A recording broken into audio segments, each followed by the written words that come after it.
This number doesn't make sense. Nvidia is now worth over $5 trillion. Let me try and put that in a way that makes sense to our brains. There are only 2 countries in the world that have GDPs that are bigger than Nvidia's value right now. GDP is gross domestic product, by the way. It's one measure of the value of what a country produces. France, the UK, India, Japan, and Germany all have smaller GDPs than Nvidia's value from the other day, which was $5.04 trillion.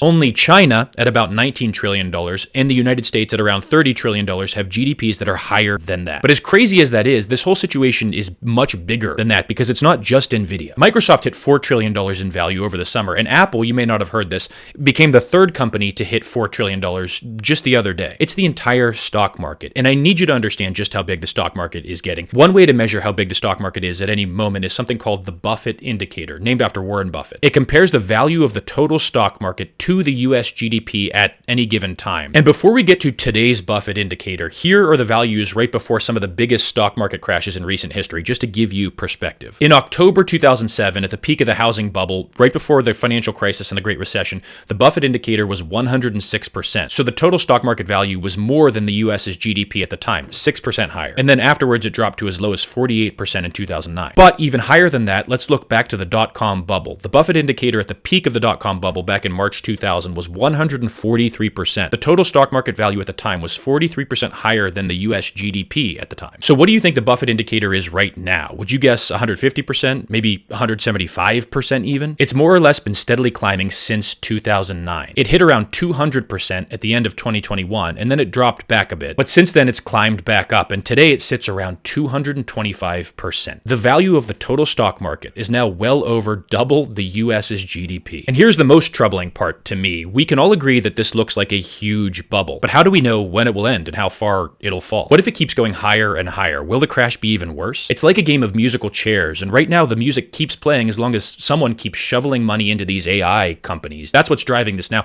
These companies that are building data centers using Nvidia's GPUs, that's why Nvidia is so valuable right now. And even though the music keeps playing faster and faster, and it seems like it should stop at any moment, anyone who tells you they know exactly when the music will stop is lying to you. Except for me. Because I know that the bubble will burst on November 19th. That's Nvidia's next earnings call. I'm joking, by the way. I do not know that. This is not financial advice. But if Nvidia announces that their earnings have not grown as much as Wall Street expects, the cracks in the AI foundation could start showing, and that could be the start of the bubble bursting. I'm probably wrong, but if I'm not, so you can say I was there when Listman Guy called it. Feel free to favorite this video, follow me, share it with your grandma, and after November 19th, come back to this video and tell me how beautiful my hair was, how tall I definitely am, and that I was right. Or, more likely, make fun of me when Nvidia hits a new high of $7 trillion.